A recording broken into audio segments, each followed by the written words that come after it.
This evening we've come together to talk about the issue, the earth in time and space.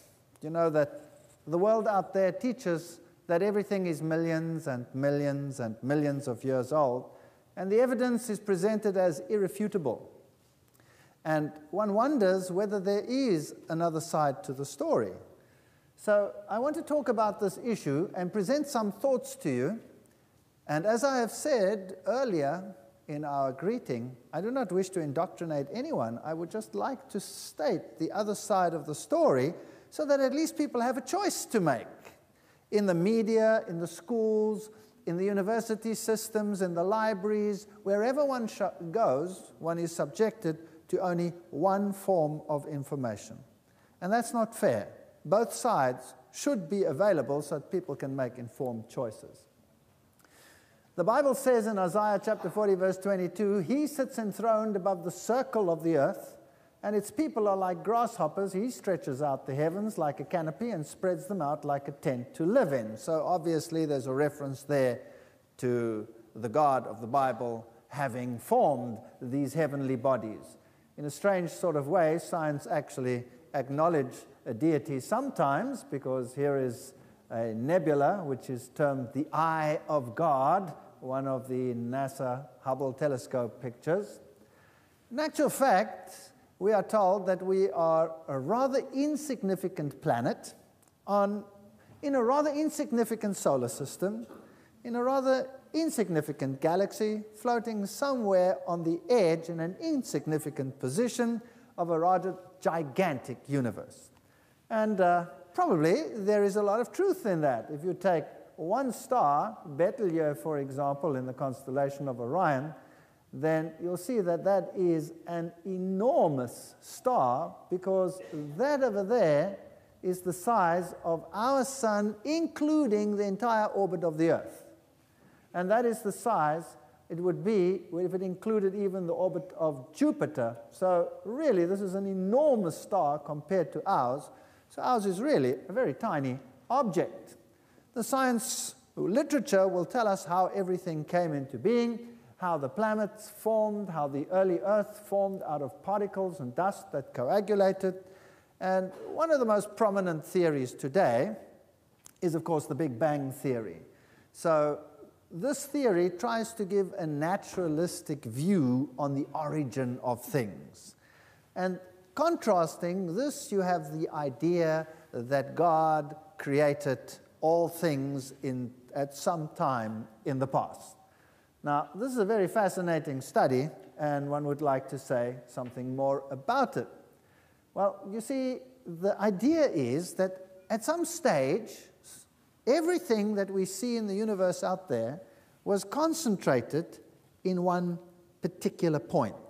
And then at some stage, whatever was there exploded and shot out into a vast universe, expanding at breathtaking speed. And we see that this universe today is still expanding.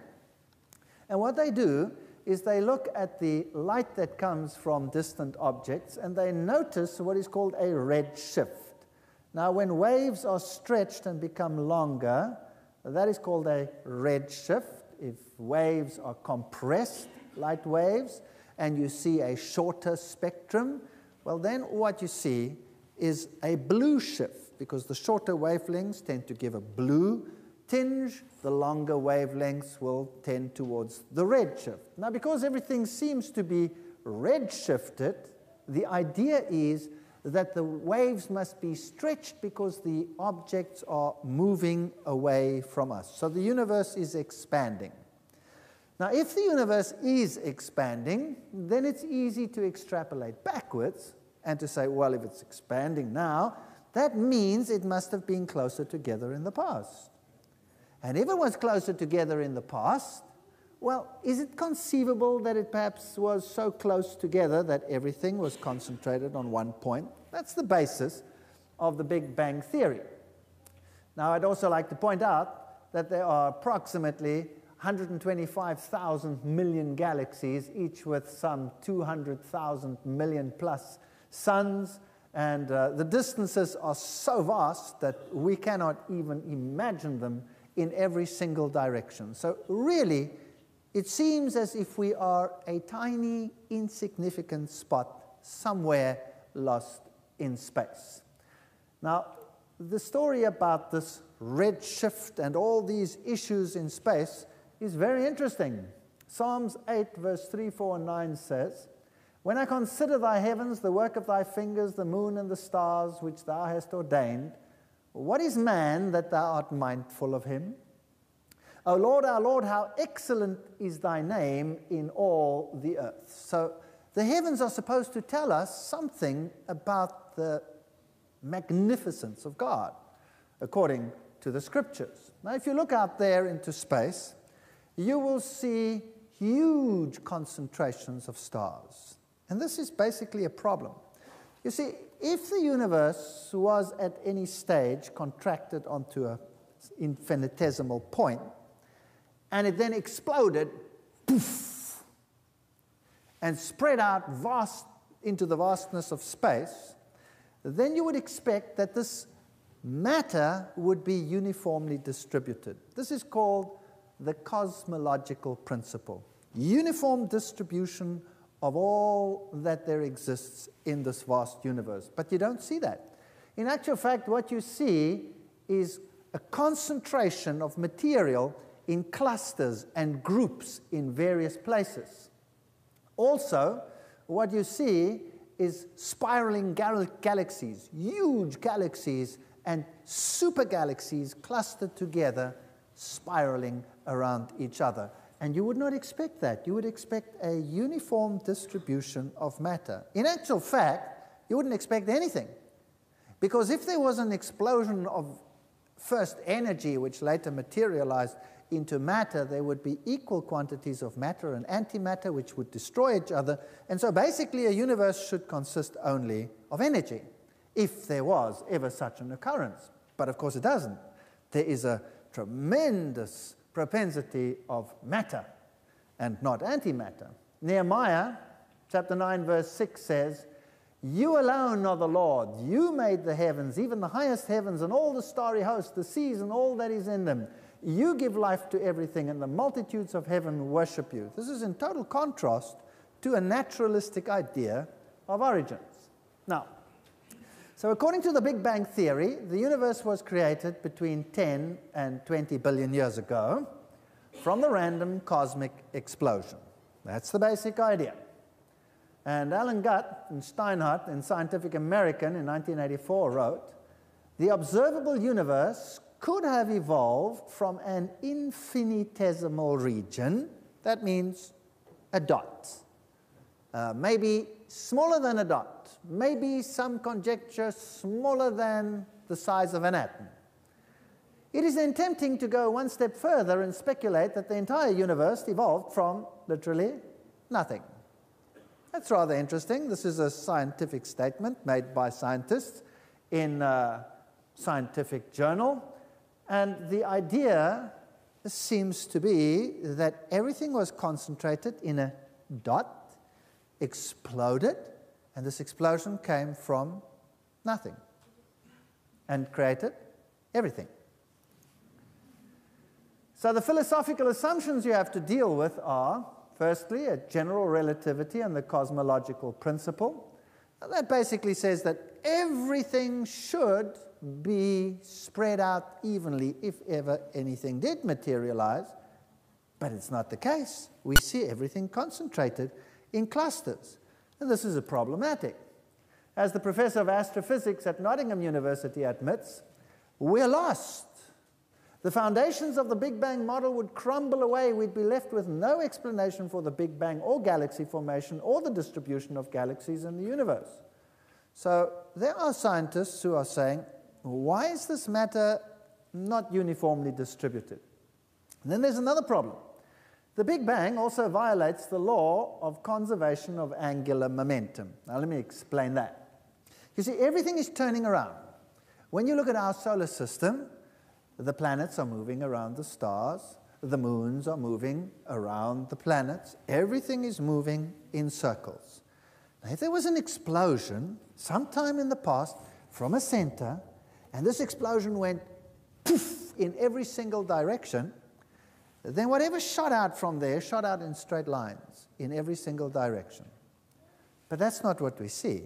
You see, we see angular momentum, not linear momentum. We see everything going round and round and round and round. So now the question is, how come it's going round and round instead of the other way around?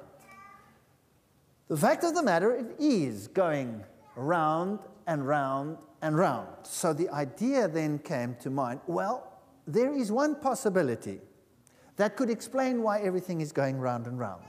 Maybe that original dot was also going round and round. Does that make sense? Now, if you can imagine a bunch of kids sitting on one of those merry-go-round things in a fun park, and this thing is going round and round and round and round and round and round and round and round at speed.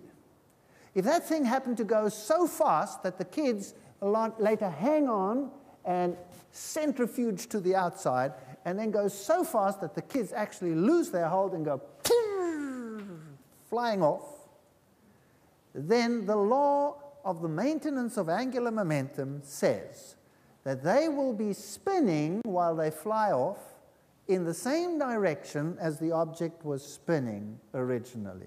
So if it was going clockwise, then they will spin off clockwise. Does that make sense? So that can explain why everything is going round and round. Because maybe originally the dot went round and round. And yes, everything is going round and round, and that needs to be explained. And wherever you look in this vast space, you'll find things going round and round. And as science has said, they will be flying off in all the various directions. Amos 5 verse 8 says, "Seek him that makes the Pleiades and Orion." It's interesting that it names these two star systems. And the Pleiades, or the seven sisters, is what is known as a bound cluster. That's very fascinating. Can you bind the chains of Pleiades? Can you keep them together? Which is what science has recently discovered, that it in fact is a bound cluster. That means the gravity within the system is equal to the force that wants to separate them, so it stays together. In contrast, loose the cords of Orion. The systems in the belt of Orion are flying apart at breathtaking speed. Fascinating that that should be in Job 38, verse 31. But the general principle is that things seem to be moving apart and moving round and round, sometimes in intricate patterns. But the problem is the globular clusters and the concentration of the matter in the universe, which should be uniformly distributed, but is not. Even Einstein recognized this problem and came up eventually with ideas to counter it. But they're theoretical and not practical solutions. So this law of the conservation of angular momentum, what does it mean? Everything in the universe is spinning. Planets, stars, galaxies. It would take an enormous amount of energy to start a planet spinning, something that's called inertia. So advocates of the Big Bang Theory propose that the singularity, that little dot, blew up and the Big Bang was spinning before it exploded. Thus, everything within it was spinning as it flung out. But now there's a problem. However, some galaxies, some planets, for example, Venus, Uranus, Pluto, many moons are spinning backwards.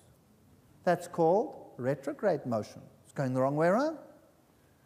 Some moons even have a retrograde orbit around the planet, going the wrong way. Some are going this way and some are going the other way. Jupiter, Saturn, Uranus, Neptune have moons orbiting in both directions. Now, this is a serious problem. Here's a galaxy called NGC 4622, which appears to be rotating in the opposite direction. The whole galaxy going the other way around. Now, this is another serious problem. What do you do with all these things that are going the wrong way around? Planets and moons and all of these things that are going the wrong way around. What do you do with them? Well, the problem is that you would have to say something stopped the spin and put it in the other way.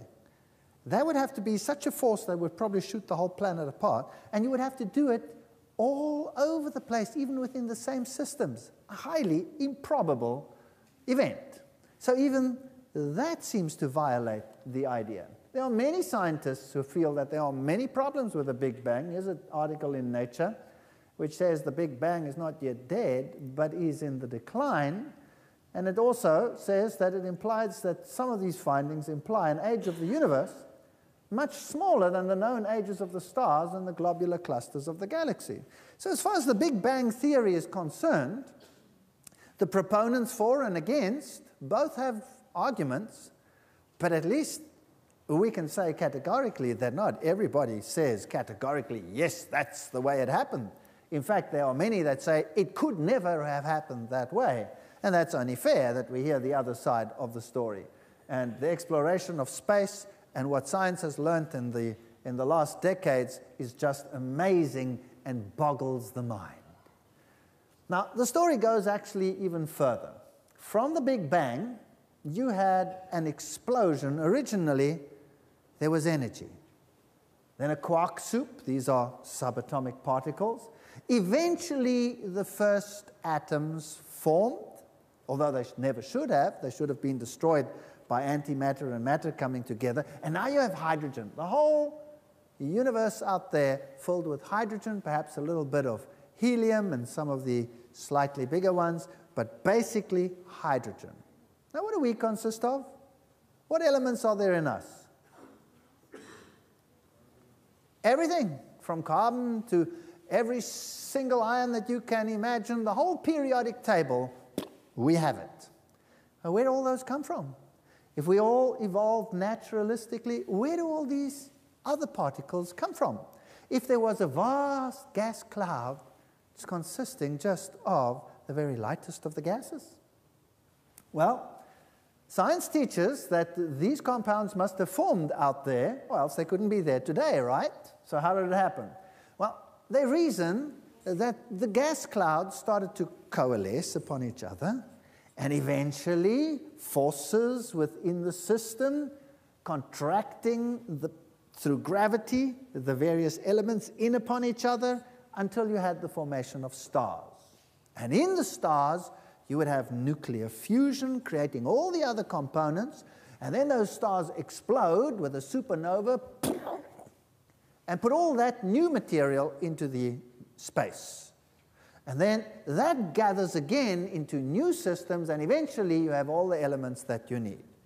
There are major problems with that. How do you get a gas that is expanding in a vast universe of space to come together under forces of gravity, mind you, which we do not see operating at that level, forming a star? That's a major problem. And then to redefine it and eventually to have the raw materials to actually start an evolutionary process of naturalistic evolution until we can get the dawn of man. That's basically what is taught. So originally, there was just inorganic material. And this inorganic material gathered then on some planet, and on this planet of inorganic material, organic molecules formed spontaneously on this planet, and those organic molecules again came together fortuitously to form the molecules of life, and they in turn to form cells, and they in turn to form the other organisms on the planet. That's what we're taught. So basically, where does everything come from? Dust. Dust. And dust reconstructed itself through processes, naturalistic processes, to eventually form everything that we see today. So basically, you come from a rock. That's what is taught. That's what one has to believe. And one has to ask oneself the question, is this feasible?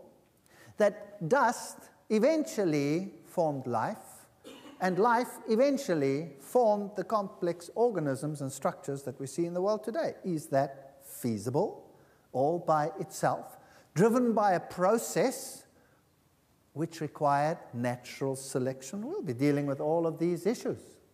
Now, science further teaches that once this process had started, then on our own planet, through various ages, which are characterized in millions of years, life came into existence and the evolution of macroorganisms, that's everything that creeps and crawls and does whatever it does, took place in the last 600 million years. And there's a huge time scale which is thrust at us and say, there it is, you do with it whatever you deem fit. And then we are taught that since this early dawn of the macroorganisms, I'm not talking about the prebiotic world, the world can be divided basically into time zones, which geology has basically termed the Paleozoic, the Mesozoic, and the Cenozoic, and that in that time, organisms evolved, and that today we can actually see the record of this evolution in the rocks. That's the science of paleontology. The science of geology concerns itself with how the matter was formulated and formed on this earth, how it came into its present position, and how everything came to be as old and as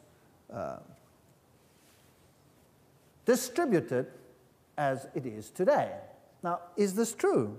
Do we have such a paleontological record? The answer is yes. Do we have such a geological record? Well, the answer is yes and no. Because nowhere in the world do we have such a complete record. We have a fragment here, we have a fragment there. So basically what we see on the left is a theory which science has put together. It is not based on a definite column that we can go and look at in any place of the world. So tonight I want to look at the basic assumptions of geology, just the basic assumptions. Tomorrow night we will be dealing with the living organisms. We'll be looking at how the organisms evolved, how the world tells us they came into being, and whether this is in line with what we see or whether it is not. These are very important questions so that people can make informed choices. Let's first have a look at some of the questions of age. Radiometric dating. Radiometric dating is a technique that is used to tell us how old objects are. And basically, it's not a very complex system, and it works very well. You can do it in a laboratory. There are ways of exactly determining the ratios of certain isotopes to each other, and this information is used to tell us how old things are. But the problem is, you have to make certain assumptions. And let's just run through them. The first assumption you have to make is that the rate of decay and half-lives have remained constant over time. Okay, basic principle. You have a specific rock. In that rock, you have elements which decay by radioactive decay. For example, uranium-lead dating, you have uranium, you have a certain time in which it decays to a certain isotope of lead, and after X millions of years, you have half the amount of uranium as you had before. Over the next same time period, again, you have, another loss of half the material. We call that a half-life. And so you can determine, by determining the ratio of the one to the other, how long this process has been going on. But you would have to know that the rate of decay and the half-lives have remained constant over time. And there is evidence that it has, and there is evidence that it has not. So both sides of the story can be found in the literature. The second principle is a very simple one. If I want to know how old something is, then I must be sure that the clock was set to 0 when the material was formed. All right, that's very simple. How do I know how old any one of you are? What basically do I have to know if I want to know how old any of you are? I must know when you were born. Isn't that right? I must know when you were born. So if I have a birth date, well, then I can work it out. This individual is X number of years old. How old are you the second that you are born? 0. In fact, somebody stands there with a stopwatch, and the time you are born is registered, tick, And after 5 minutes, Daddy walks out with the child in his arms to show whoever's watching and says, my baby is how old? 5 minutes old.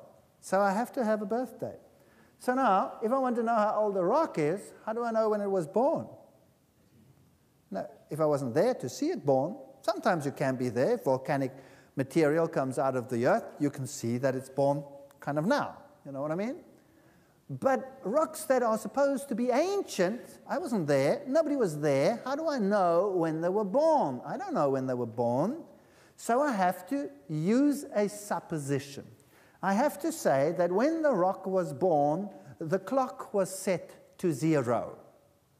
Now the clock consists of one isotope changing into another. So I must assume that when the rock was born, only the parent isotope was there and none of the daughter isotope. That's 0 reset, isn't that right? Now, is that the case or is it not the case? The answer is that the literature abounds with cases where it is not the case. Where, for example, volcanic ejecta comes out of the rock right now in Hawaii or in New Zealand, and you measure it, send it to the laboratory for dating, and it can measure anything from a few million to hundreds of millions of years old. Now, if that is the case, then is the clock set to 0, yes or no? Obviously not. And if the clock is not set to 0, then how much faith can I have in the dating system? Here's another problem. We are dealing with a closed system. Obviously. If I'm going to determine ratios of one to another, it must be a closed system. Can you imagine, here in the front, I have a timer, a sand timer. You know, like an egg timer? Imagine it standing in the front here. And I turn it, and all the sand is on top, and in the bottom I've got lines indicating the minutes. And after 1 minute, the sand has come down and filled it up to the first line, and I know 1 minute is gone.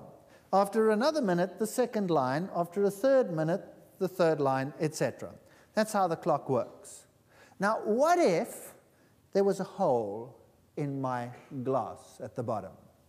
And as the sand came in, some of it escaped from the bottom. Would my clock be accurate, yes or no? No, it would not be accurate. Same with a rock. If I'm dealing with a rock, and the elements inside that rock somehow were able to escape a hole in my clock, would I be able to use that sand in there as a time mechanism, yes or no? No. Question. Does lead, for example, dissolve in acid water, in rain, yes or no? Absolutely. That's why we have heavy metal pollution in our rivers and in our lakes, right?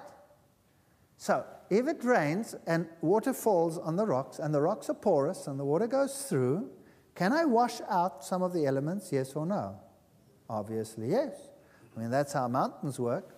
They soak up the water and they form huge reservoirs of water because they contain them and soak them up like a sponge. So here are mechanisms of taking out the isotopes. So basically, I cannot guarantee that the decay has been the same. I cannot guarantee that the clock was set to 0 when the material was formed, because it's not set to 0 even today. And I'm not dealing with a closed system. So how good is my clock? Frankly, my clock is useless. Totally useless. The scientific method of determining one isotope relative to the other may be perfect. That may be so, but it means nothing in the light of these points.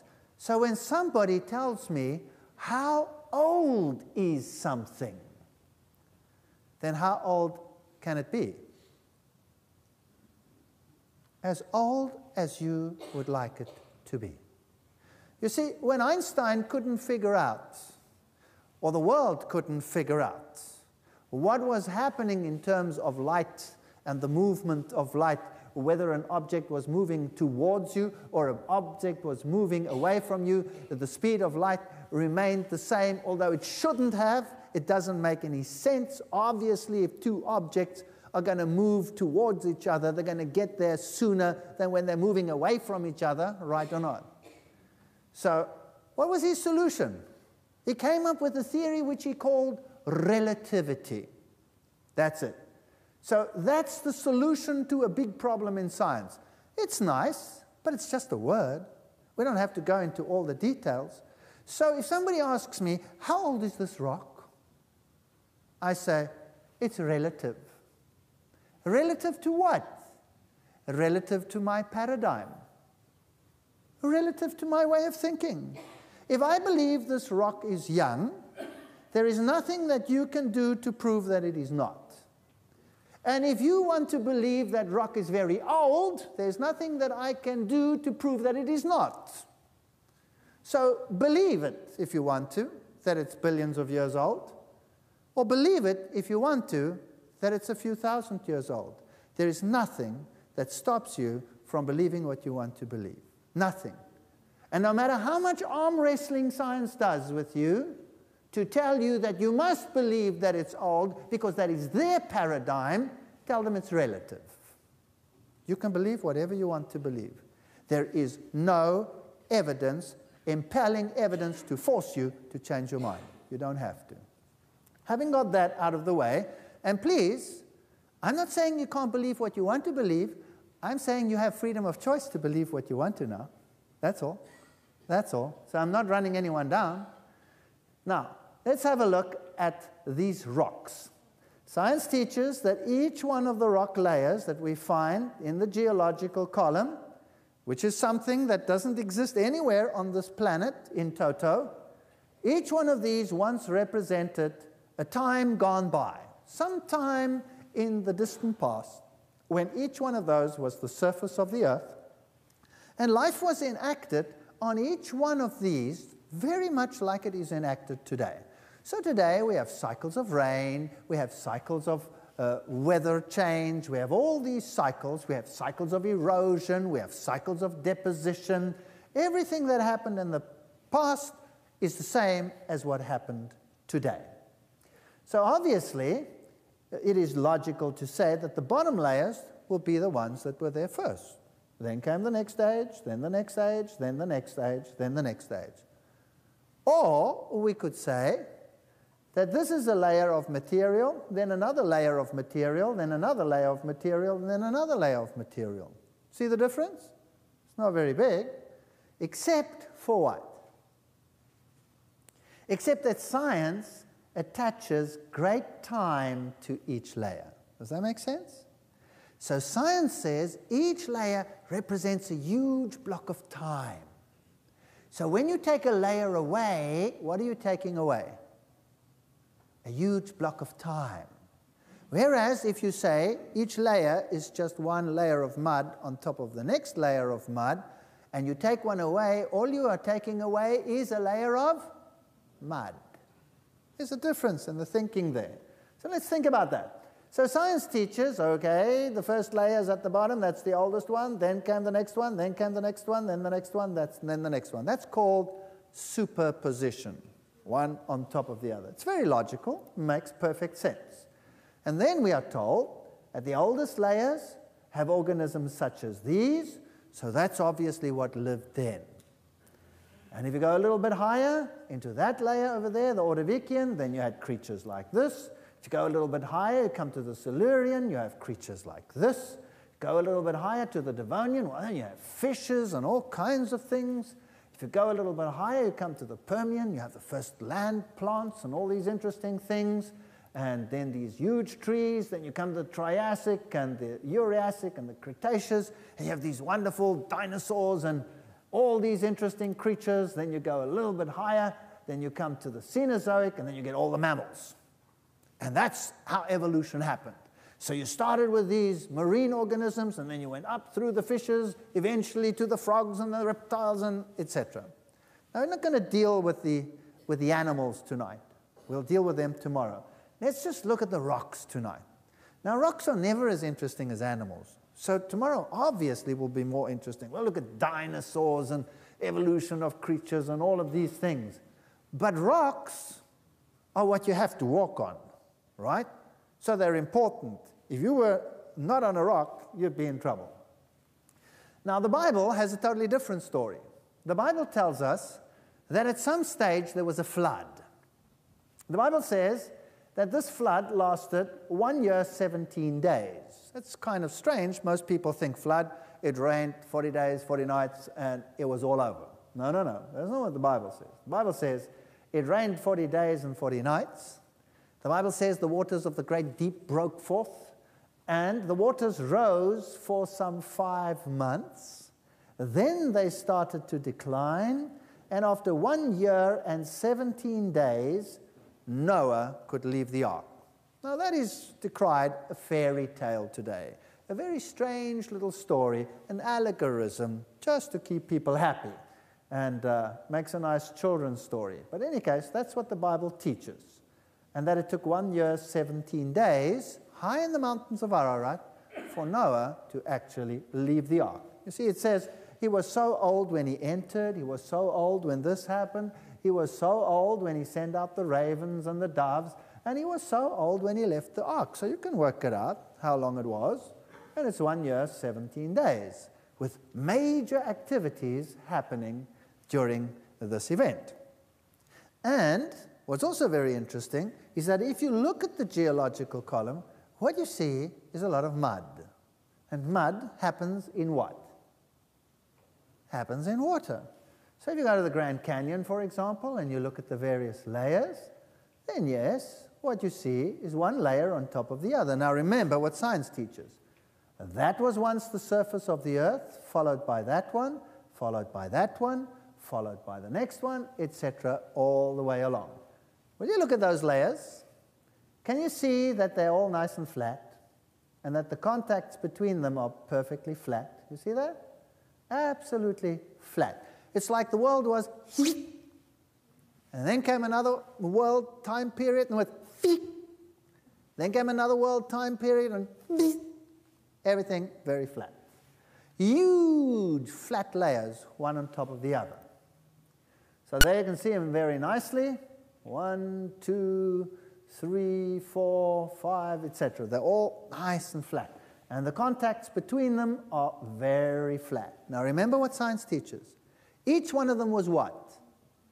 Once the surface of the earth. Okay, let's go down into the Grand Canyon. And you'll come to something which they've called an unconformity. This is what the geologists have placed there. And an unconformity is a very interesting thing. Here is where it is, they say. What is an unconformity? Well, I've told you before, nowhere do you find the whole column in one place. So some places there are pieces missing. And here's one of those. So here are 2 ages, but a rock layer that should be there here in the Grand Canyon is absent. Now, there are 2 possibilities. The mud is missing, or 2, the time is missing. Are you with me? Now, if you say the time is missing, then they'll say, whoa, here's the problem. Time just doesn't go away. So obviously the time must have been there. So science teaches, this is what happened. Well, obviously what happened here is the layers formed, and because time is an essence, the missing layers must have formed, because that time was there, and then there must have been some rapid erosion here, and they were rubbed out. Away with them, and another layer deposited on top, and voila, we have 2 layers with a piece in the middle missing. No patty between the 2 burger rolls. Nothing. Just gone. Now, that's fascinating. That's what science teaches. What took it away? What's the only thing that took it away? Erosion. Right, let's have a look at them. Here they are. There's a time period missing in the Grand Canyon, and that is estimated to be some 100 million years gone. Here's another layer missing, some 30 million years gone. Now let me just put that in perspective for you.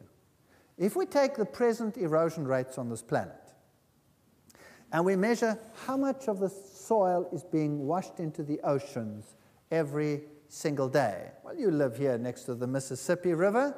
Is the Mississippi spanking crystal clear, yes or no? No. Why not? Because it's obviously taking material down into the sea, right?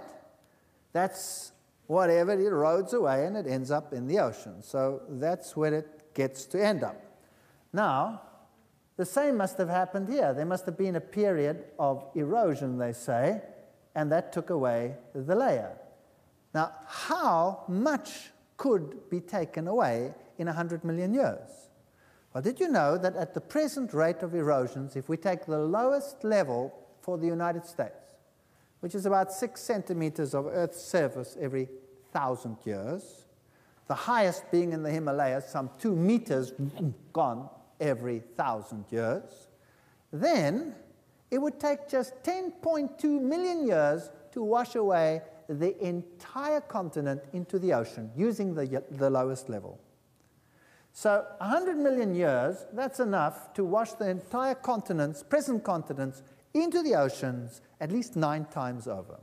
That's quite extraordinary. Okay, here you have these flat layers with these contacts missing in between. 12 million years missing between those layers over there. 12 million years. That's enough to wash the entire continent into the ocean once over. And it's a huge area stretching over all of that. And between the 2 layers, this one and the one underneath it, just nothing. Gone. Although we have evidence of a lot of water rushing, that should have left some erosion. Look at these contacts. Flat. Time missing. Time missing. Absolutely flat. Here you have 20 million years missing between this light one and this dark one. 20 million years gone. Flat. What happened? Now, if you have erosion, isn't this what happens? Yes or no? Doesn't erosion make valleys and ravines and things like that? Here are 3 layers taken in Africa on one of the mountain ranges there, the Cedarburg, very beautiful area. And look at them. There's one layer, there's another layer, and there's another layer on top. Let me give you another picture there on the left. Look at them carefully. A layer at the bottom. Now remember, what does science teach? This was once the surface of the Earth. There's the contact between them. There's the next one. There's the contact between them. Now, millions of years later, there's the next one. That's now on top. So that's getting some erosion exposure. Can you see how nice and flat it is? Is it flat, yes or no? No. It looks like this. Up, down, down, whatever. Why? Because erosion washes it out like that. So now if I put another layer on top, let's say all this went under the ocean and I put another layer on top, would the contact be or would it be yep, yep, yep, yep, yep, yep, yep? What would it be? What do you say? It certainly wouldn't look like that. So do you think it's possible that that was never really the surface of the Earth for a very long period of time? And that before you could say, Jack Robinson, the next layer was on top? Is it possible? But what would that do to the evolution theory? What would it do? It would create a great problem because these things happened over millions and millions of years with the same principles applying today, applying to the past. There will be a problem. Look at this. Here's a layer, 1, 2, 3. Everything in between is gone. Where is it? Well, it's been eroded away, obviously. All right, so if I put new layers on top, I certainly shouldn't get flat contacts, shouldn't look like that. Erosion will have it look like that, right or wrong? And if I put a layer on top, it should look like that, right or wrong? But it doesn't, it looks like this. All right, now let's think about this. Let's say this is the Grand Canyon, and the black is one layer, and the red is another layer, but I know there should be a yellow because it was found in another area. But it's not there in the Grand Canyon. So what does science teach?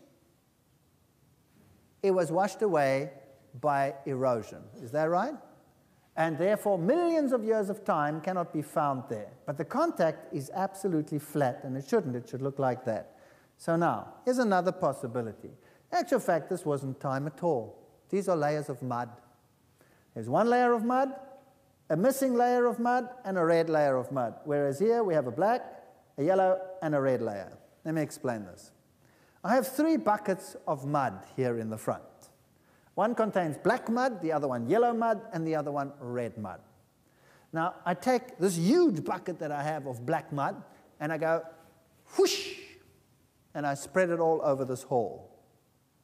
And then I take my bucket of yellow mud, which happens to be a small bucket of mud, and I go whoosh, and I just spread the front here with my mud. And then I take another big bucket of red mud, and I go whoosh, and I spread it over the hall. Now I have, in the front here, eventually when it dries, I make a cut. How many layers have I got? 3. In the back there, I make a cut. How many layers have I got? 2. Aha. So in the back there, obviously what happened is millions of years of erosion took the middle layer away, right? Right? Or would you perhaps agree with me, I didn't have enough mud to get to the back? You see the difference in the philosophy? The one requires time, the other one talks about mud. Now, which one is right? The Bible says there was a flood, a worldwide flood. That's what the Bible says. Now, if that is true, you would expect a lot of mud on earth. And do we find a lot of mud on earth? Yes. Everything is mud.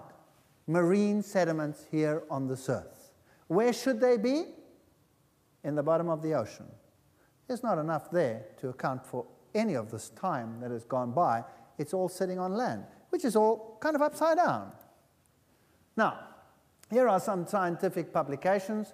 20 million years of weathering and erosion under varied conditions.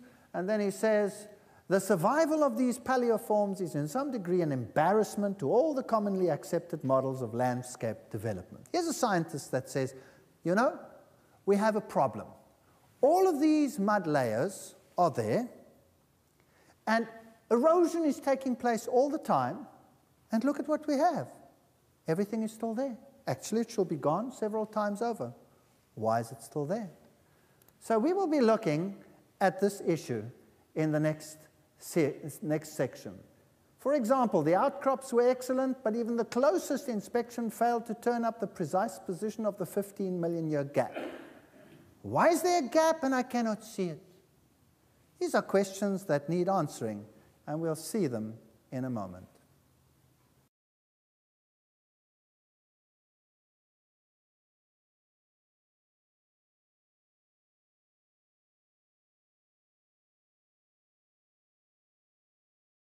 In our previous section, we talked about these incredible flat layers and the gaps missing between the rocks. And now we want to look at how these form. For example, here's another few publications where they talk about immense and incredibly flat areas of the world in the past. Here is a formation where we see coal seams in rock. Notice that the coal seams are also incredibly flat. Now, this is not consistent with what science teaches, that coal formed by natural processes, forests being covered in debris and eventually forming the various coal seams. Here they are, incredibly flat. And we have wonderful preservation of plant materials in the rocks. Here is a beautiful coal seam, and we'll be talking about coal some more later on. But again, notice that they are in these flat seams. Everything incredibly flat. This is not something you would expect to happen under naturalistic processes. Here, for example, trees upside down in coal fields. Another important discovery is that there doesn't seem to be any evidence of subaerial exposure. Traces of deep leaching, scour, channeling, residual gravels tend to be lacking, even if the underlying rocks are soft material like cherty limestone. So if there was erosion between the layers because they were the surface of the earth, why don't we see it? There's no evidence of it. It's just doesn't make sense. This is what we call a turbidite. Now let's have a look at an alternative model. This is what is an underwater mud flow. You know, when water is muddy, we say it's turbid water. It's muddy. Now, a turbidity current is an underwater mud flow. Now, in 1929, there was an earthquake in North America, and a piece of the continental shelf broke loose, and it roared under the ocean, breaking cables as it went, so they knew exactly how fast this mud was going. It was just going at a tremendous pace. After 3 hours and 3 minutes, it was 300 miles out to sea. That means that this mud was traveling at a speed under the water of 100 miles an hour. Now, imagine if you were a little creepy crawly or a fish swimming lazily at the bottom of the ocean, and a wall of mud as thick as this wall over here comes roaring towards you at 100 miles an hour. What would happen to you? You would just be fossilized in an instant, right? Now, this is what happened. Notice that we have a model over here. Imagine this is the surface of the Earth, largely extended. There's no mountain on scale that would be this high. And everything's underwater, and now there's an earthquake over here, and some mud is beginning to flow. Let's see what would happen.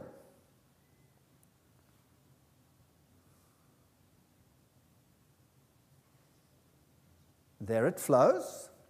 Watch how it comes over the hills, into the valleys, over the top.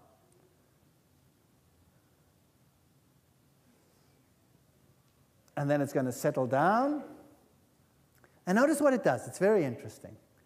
It fills in the valleys while forming a layer over the hills. And this is soft mud, soft mud. Now we're going to put another layer on top of this while this is still soft mud. We're not going to stick around for a few million years waiting for this to turn into stone, okay? We're going to do it right now. While this is still mud, we'll have another earthquake in another place with a different color mud, and boom, there it goes. Watch how it comes around the corner, swirls clockwise. Do you see that? Goes down the hill, up the other side, and does the same thing. Now, do you think it's possible that you could whip some of the bottom mud into the top mud layer when it goes around the corner like that? Do you think it's possible? Possibly, yeah. Here's another one. Look, wham! Take some of the bottom layer, put it in the top, maybe. And then you settle down. And we're not going to wait a million years. We'll just let it settle.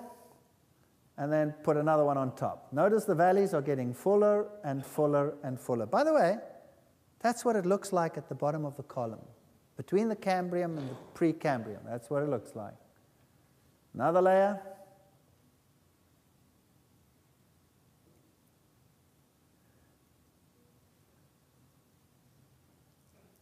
And another.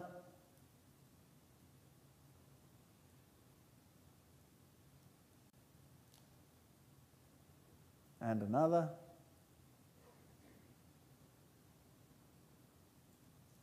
And now it's getting pretty flat. And now they're just rushing along nicely, one on top of the other.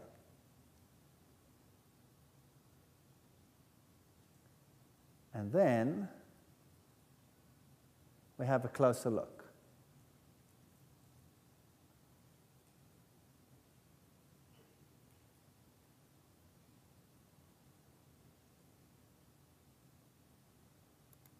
What do you see? You see one layer on top of each other, and what are the contacts like? What's the contacts like? Flat. And especially on top, everything is flat. And can you see that here and there, for example, there's a little bit of mixing of the bottom layer into the top layer. Okay, if we go a little bit closer, notice what else we'll see. All right. If you look carefully, you will see that in this layer, from there to there, the coarser material, the heavier stuff, is at the bottom. Why? Because it's heavy and it settles out. And the finer material is at the top, because it's lighter and it takes longer to settle. So this thing is graded coarse to fine, which is what happens in water.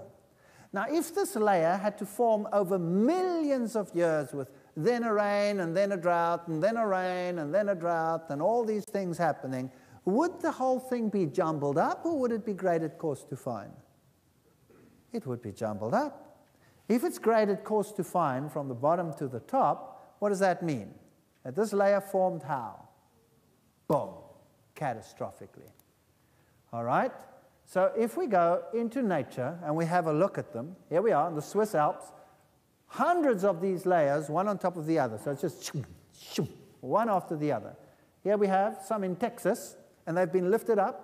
And you can drive to any of these areas in your country, you'll see beautiful examples. They were, of course, first flat, then they were lifted up later. These are all turbidites. How do we know? Because they're graded coarse to fine. Here are huge ones, big ones, showing tremendous activity. Here's another one. Notice the coarse material is at the bottom, then it gets finer, and then you have the fine mud over there. There are even some ripple marks showing that this happened underwater. And there's the next one, the coarse material to the fine material. Here's one in Australia. This one is in New Zealand, sorry. There you have the coarse material at the bottom. You'll see the pebbly, grainy stuff, the water lines, and then the finer stuff, and the next one starting on top. So how did they form? Slowly or quickly? They had to form just like that. These are mud layers that form just like that. Now, if you go to the Grand Canyon, you'll find a fascinating thing. From the bottom to the top, the whole canyon is graded coarse to fine. Wow. That means that the whole thing must have happened in a very short period of time. Now, the scientists will tell you, now, whoa, hold it a second. There are obvious regions in the geological column where we can say that this was a desert time period. How are you going to fit that into this watery situation? And they will cite areas like this in Zion National Park, for example. This layer, they claim, was a period of desert. And this over here is a desert dune. There's a problem here, because desert dunes never got to be this big, because they just cannot be that big in air. But underwater they can. And so they studied these in detail, and looking at the way in which it is laid down and how it is formed, they've come to the conclusion that after all, they were formed in water. So what happened? Let's assume you have a continent, and the mountains that are here today in the world didn't exist. Didn't exist. So it looked different, and you had huge inland seas and you had an ocean basin. And then something happened, and the whole continent was pushed under the sea. That means the sea would rush onto the land, and all the sediments in the sea would go onto the land. Then you would have the sediments of the ocean mixed with freshwater sediments here on the land. And then you do the reverse. You lift up the continents again, folding takes place, the mountain ranges form, and the new ocean basin forms. And the sediment that was in the ocean is now on top of the land, and you can see it in the mountain ranges and all over the place. And that's what it looks like. The sediment is on the land instead of in the ocean. Where should it be if the oceans have been around for hundreds of millions of years? Where should the sediment be? The bottom of the ocean. It's not there. It's on land. Well, that's very strange. Let's have a look at these layers. Here are two layers in the Grand Canyon. The one is called Coconino Sandstone. The other one is called the Hermit Shale. You can tell them nicely apart. They've got two different colors. And you can see some interesting structures. Boom, there's one. It's called a flame. Here's the one layer. There's the other layer. And here there's obvious mixing. Can you see that this one over here is as if it were whipped into the top layer? Can you see that? So something came rolling along and whipped up some of the bottom into the top and mixed them. Now, if this layer over here at the bottom were millions of years older than that layer, would that have happened, yes or no? Never. This is a geological nightmare, because this cannot be explained other than by catastrophism in water. Or could I depress a top layer into a bottom one, squelching it, not breaking it, going if the bottom layer weren't soft? Impossible. Could I fold mountain ranges like this or like this? Could I just take the layers and go like a bunch of layers of dough in a whatever donutty thing. Could I just go do that? No, unless the layers were soft. Now remember, science says each layer was the surface of the earth. Each layer constitutes millions of years turned into rock. How am I going to bend this without shattering it into millions of pieces? Impossible, unless the layers were soft. So how does science solve this problem?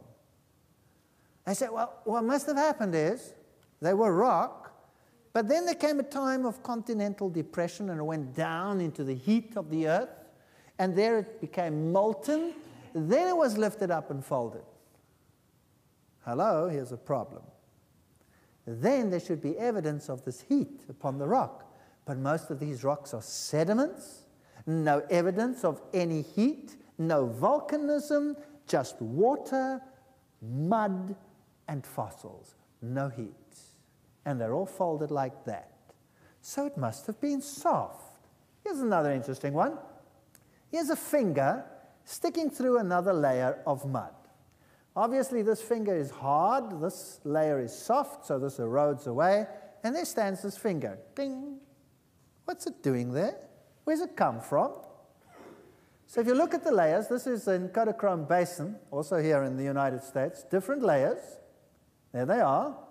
And the bottom one over here somehow had columns shoot up through the other layers and then solidify there.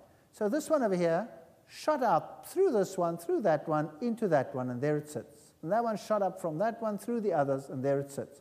Now erosion takes place, washes it away, and there stands a finger. Bing. Now this is very intriguing. Imagine you have 2 layers of glass, tabletop glass, you know? Imagine you have 2 layers. And now you have a tube of toothpaste, and you go to the glass, and you take your tube of toothpaste under the glass, and you go, squeeze! What will happen to your toothpaste? It'll go, peek. And if you look at the top, you'll see one big flat patch, right? Because the toothpaste cannot go through the glass. It's solid. Now, the same with these rock sheets. If I'm going to say the bottom layer is getting soft, and I go, squeeze, and go, phoom, how can it go through the other layers if they are solid rock? What should the mud do? It should go, but it didn't. It went toom, toom, toom, through all of them. What does that tell you? It tells you that when this happened, they were all soft. So they were laid down, then there was an earthquake, put pressure on the layers, and it went choop, choop, choop, choop. And they shot columns through, and then they got stuck, and then they dried, and they formed this. And that's how you get that. Only if they were all soft. So there they are, standing there as though they should have been there. If you look here at the Grand Canyon, that's another interesting area. The Grand Canyon goes through an uplifted area, and there is the canyon. Now, rivers don't flow over hills. Rivers flow down here in valleys, but here it went through the top. So how did that happen? How did it happen that a river stayed up there and went yep, over the mountain? Cannot happen.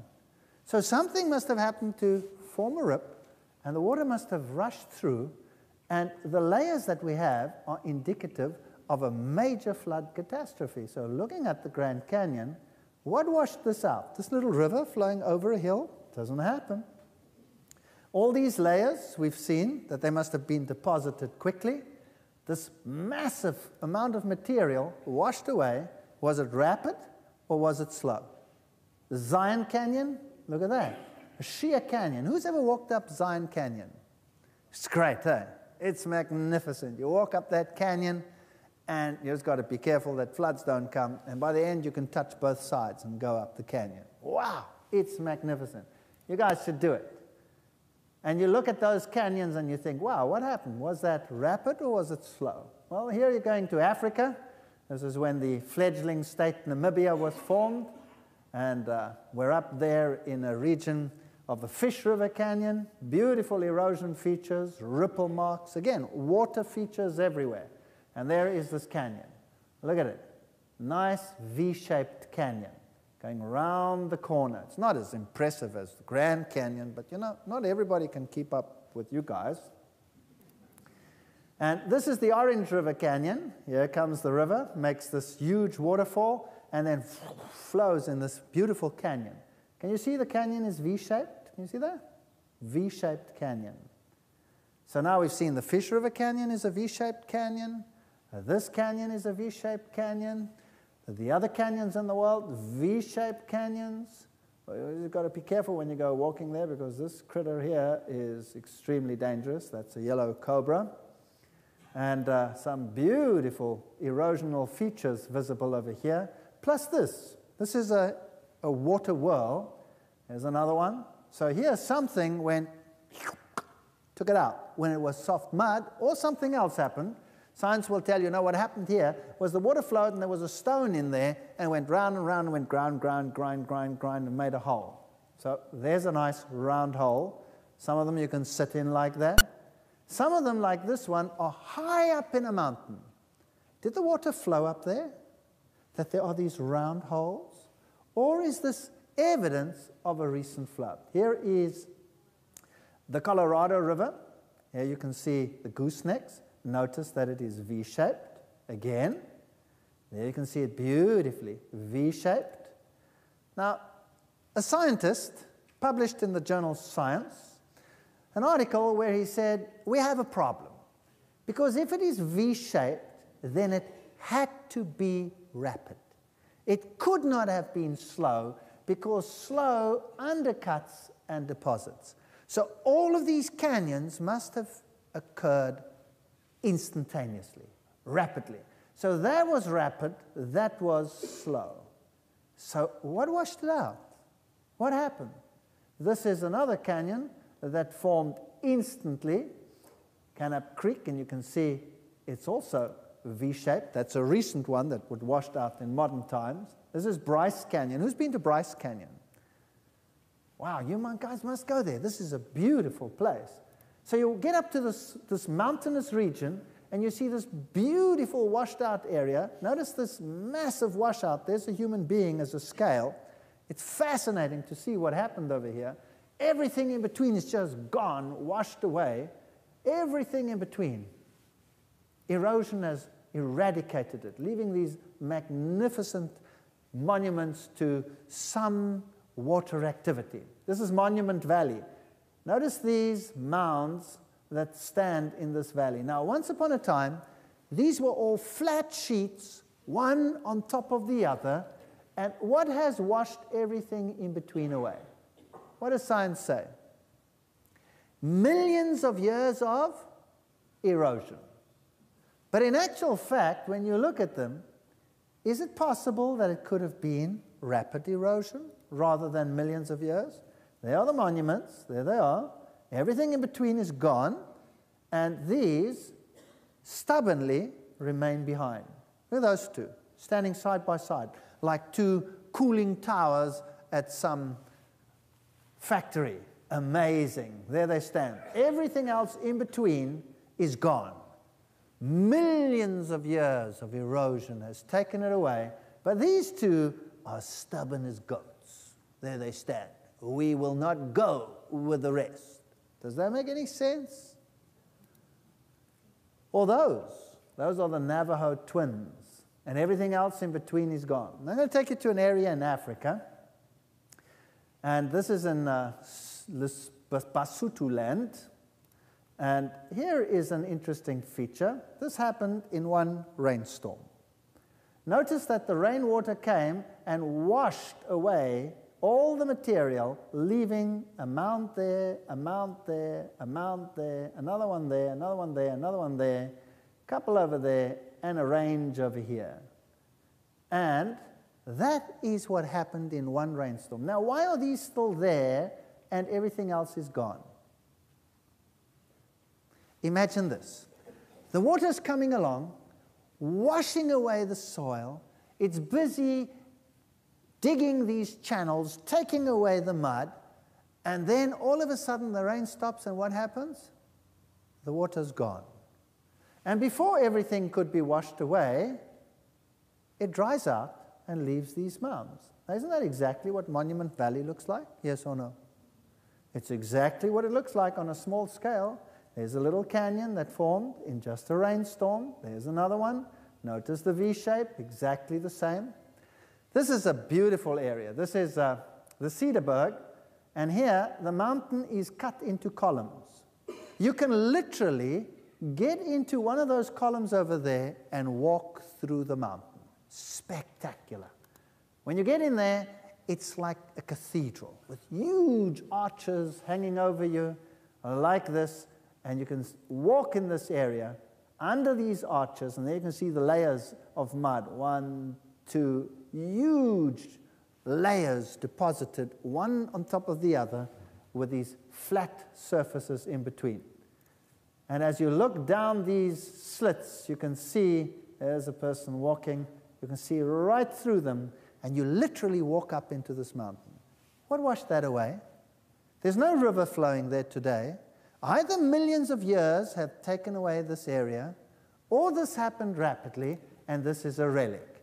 Now, also in these mountains, you have this feature. Now, this is the other way around. There you obviously had the slits going from the top to the bottom, but here you have something totally different.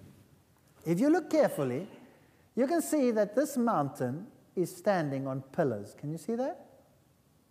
And there as well. The mountain is literally standing on pillars. There's a closer shot. So basically what you're doing over here is you're not walking in a slit on top of the mountain. You are now walking under the mountain. You're walking through a chapel of pillars. It's called Town Hall because it's got all these pillars. Now, this is weird. There's no river or anything there. What washed that out? How did this happen? That you have these huge mountain blocks standing on pillars. And everything in between is gone. And now you can walk through the mountain. Well, imagine this.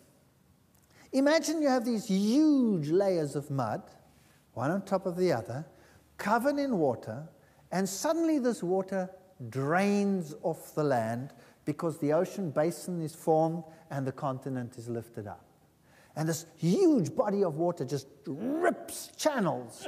And as the basins lower, the water level does what? Drops dramatically. So mounds of mud come up above the water level as the water level rushes down. And the water flows fast at the bottom, so fast that it starts doing what to these mounds? Undercutting them, washing out channels in between, underneath. Eventually, channels all the way through, and you have all these pillars and huge blocks of mud sitting on top of them. And then before everything is washed away and the whole lot collapses, what happens? The water is gone. And then it dries, and you have a whole mountain standing on pillars. So if you look over the edge where this water would have flowed, you see huge blocks of rock standing like this. But notice this.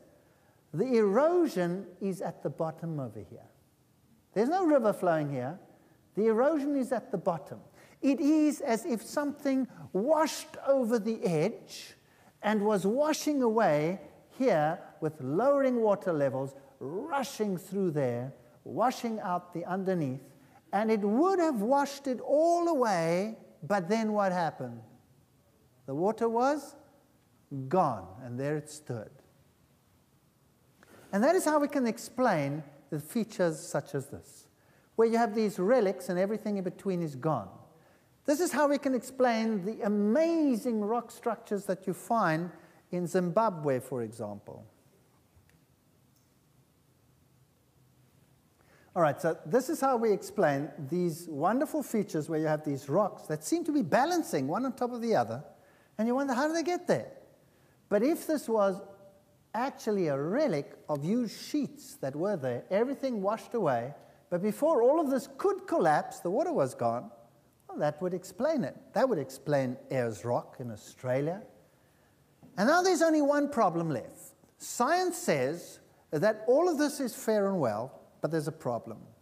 Surely it would take millions of years for these layers to form solid rock. Well, here's something interesting.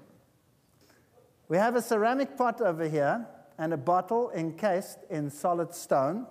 And they come from the HMS Birkenhead, which sank off Danger Point in 1852. So basically, you have two choices. Either this bottle is millions of years old, or this rock is not millions of years old.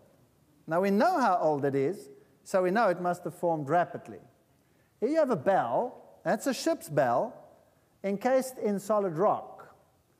So you have to now either believe that the bell is millions of years old, or that the rock is not millions of years old. Stalactites and stalagmites. Who's been to a cave, a big cave somewhere in the States? What do they tell you? How old are these stalactites and stalagmites? They tell you they are millions of years old. Is that correct? Okay. Here's one that formed when water was pumped to this area, and it grew in front of their eyes because the water was rich in calcium carbonate, and here it formed. Here is one, or many of them, where you see two people standing down there. Those are miners. This is a mine that has been vacated for some 30 years, and these are the stalagmites and stalactites in this mine. So now you have to assume that this mine is millions of years old, or that these did not take so long to form. Which is it going to be? We know that this is a mine, and that this took 30 years, and that is what you see. In fact, I have a bridge that I travel under when I go to work in my home country. And under this bridge, there hangs this beautiful stalactite about so long. Every time I travel under that bridge, I wonder, wow, who constructed this millions of year old bridge over here? So a picture really does speak 1,000 words. There's one last hope, and that is gemstones. Surely they take a long time to form. This is malachite. Malachite is a semi-precious stone which we find in Africa. It's a ritual stone. It's used by the witch doctors, and it has magical connotations for them. It's a beautiful green stone, and it forms in Zaire, the former Congo, and there are mines there where these are dug out. Now, they form in columns like this, so they're basically like stalactites and stalagmites, and they form when the right elements are in the rock. Now, it's very expensive, and here is a piece that was sent to the United States from Africa, and it broke in transit. Now, a piece like this, that's about 12 centimeters across. It's not very big. A piece like this will cost in the region of $26,000 US. This is expensive stuff. So now, when it broke, they sent it back. And now the dealer had it and called me and says, I have a disaster. Come and look at this. So I went and had a look. And there was a wire. Can you see it? Sticking out of the rock. And I said to the dealer, you know, we have a wire in here. This is very, very strange. Do you mind if I take your $26,000 rock and break off the next one? Literally burst into tears. Literally. That's a lot of money, you know. But we took it and we went, and guess what? What do you see in there? Well, let me go a little bit closer. What do you see down there? It's another wire. And if you look at the material, it's malachite. There is no crooking here. This is perfect malachite. So now you have an option. This wire over here tells you that wire has been around for millions and millions of years. Or there's another option.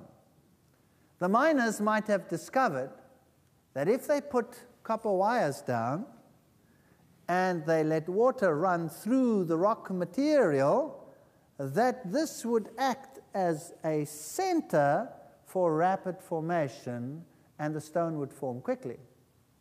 So I said to the dealer, wow, where do you get this stuff? He said, I got it in Zaire. I said, that's amazing. Can you get any more? He says, no, they're out. I said, well, that's a great opportunity. Phone them. Ask if you can order some more. And he said, but they have none. I said, well, ask how long it'll take before you can get some more. So he found them, and he asked them when he could get some more malachite. And they said they were all out. So he said, well, how long would it take before you could send me another assignment? And they said, well, how big do you want it? That's a fascinating question, don't you think? How big do you want it? What has size got to do with what you find in a mine? And so I said to him, same size. Yeah, same size. So he said, well, about 12 centimeters by 12 centimeters. And they were silent for a while, and they said, we could probably find those in about 3 months. So how long does it take for this rock to form? 3 months. So do we need millions and millions of years for all of these features? The Bible says in Romans 1 verse 20, for the invisible things of him from the creation of the world are clearly seen, being understood by the things that are made, even his eternal power and Godhead, so that they are without excuse. So basically, if you go and look out there, maybe you can see things which might tell you that maybe the Bible's not so wrong after all. That's the bottom line of this text. Now, we have looked at some of the features. We've looked at the time issue. We've looked at the cosmology. We've had a look at the planets and the stars and all the theories as to where everything came from in terms of all of these things. But what we haven't looked at in detail is whether this flood indeed was universal. That's the problem. You see, science is willing to look at some of the evidence that they find and say, okay, we're trapped. We admit it. There is a problem. But we will acknowledge only local catastrophes. We will say, yes, there is a possibility that that feature over there formed during a local catastrophe, and that one over there formed during a local catastrophe. But a universal flood, forget it. Why? Why is it imperative, and think about this, why is it imperative for science to deny a universal flood? Why? I'll tell you why. Because if there was a universal flood at some time in the not-so-distant past, and it destroyed all life on the planet, and then it was over, and you wanted to stay naturalistic, what would you have to do to evolution from that point onwards? You would have to start it all over again. Are you with me? So it is impossible for modern science to conceive of a universal flood. Impossible. If there was one, big problem. Then the continuity of the geological record and all its fossils would be interrupted, cut off. And you'd have to start all over again. And that is inconceivable. So stick around for the next lecture while you take a short break, and then we'll look at the possibility of a universal flood versus science which says no universal flood. In fact, it may not conceive of a universal flood. That could be interesting. You stick around, because this is what your kids are being subjected to every single day in their schools, on their televisions, in the museums where they go to, and it is time you had a look at the other side of the story so that you can make an intelligent choice. Without two sides, no choice. All I'm saying is expose yourself so that you can either ridicule it or accept it according to your will.